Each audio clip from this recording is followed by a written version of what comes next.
Ito na ang laban na inaantay ng lahat, ang rematch ng Los Angeles Lakers versus Denver Nuggets. Sa simula pa lang ng laban, matindi na agad ang ipinakita ng Los Angeles Lakers sa pangunguna nina Jackson Hayes at Luka Doncic. Agad silang nagpatakbo ng 9-0 run na nagpahirap sa Denver Nuggets sa unang minuto ng laro. Maganda ang depensa ng Lakers dahilan upang mahirapan ng Nuggets makahanap ng magandang tira. Bukod dito, mainit din ang kanilang opensa, lalo na sa 3-point area. Si Luka Doncic ay nagliyab sa unang bahagi ng laro kung saan nakagawa agad ng 4 field goals, kabilang ang isang 3-pointer at isang end-one play. Dahil dito, siya ang naging dahilan kung bakit lumamang agad ang Lakers ng 12 points. Gayunpaman, sa natitirang 7 minuto ng first quarter, nakabawi ang Nuggets sa pamamagitan ng isang run na nagbaba ng lead sa 4 na puntos. Sa pagpapatuloy ng laro, nagpakawala ng isang matinding 12-0 run ang Lakers, dahilan upang lumobo ang kanilang kalamangan sa 16 points. Hindi lang si Luka Doncic ang nagpasiklab, kundi pati sina Dalton Knecht, Gabe Vincent at Finney Smith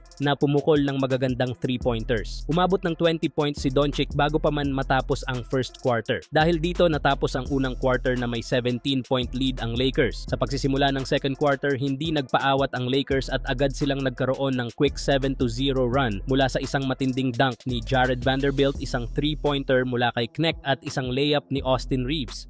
Patuloy ang pagdomina ng Lakers sa laro, partikular sa depensa. Sina Jordan Goodwin at Vanderbilt ay nagpakita ng matinding pressure defense, dahilan upang magkaroon ng sunod-sunod na turnovers ang Nuggets at mapilitang mag-timeout. Gayunpaman, bago matapos ang second quarter, sumagot ang Denver ng kanilang sariling 12-0 run na nagbaba ng kalamangan ng Lakers sa 14 points.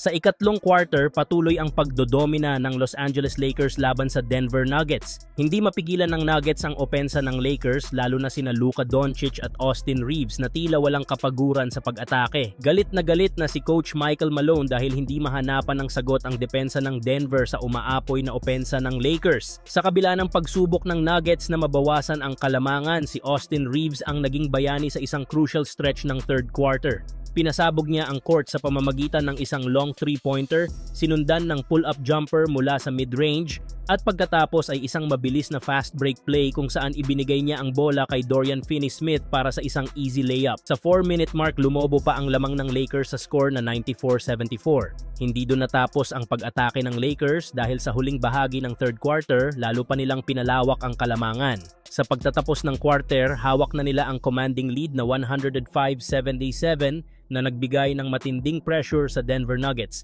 Si Luka Doncic ay may monster performance na 31 points, 8 rebounds at 7 assists, habang may 3 bench players ang umabot sa double figures. Gabe Vincent na may 12 points, Jared Vanderbilt na may 10, at Dalton Knecht na may 10 points din. Sa fourth quarter, hindi pa rin bumagal ang Lakers. Pilit na humabol ang Nuggets, ngunit hindi sila pinayagan ng Lakers na makabalik sa laro. Sa halip, lalo pang pinalobo ng Lakers ang kanilang kalamangan. Sa natitirang 5 minuto ng laban, napilitang ipasok ni Coach Malone ang kanyang second unit bilang tanda ng pagsuko sa laban. Sa huli, nagtala ang Lakers ng isang dominanteng panalo laban sa kanilang matinding karibal na Denver Nuggets. Ipinapakita ang kanilang lakas at pagiging title contender sa season na ito.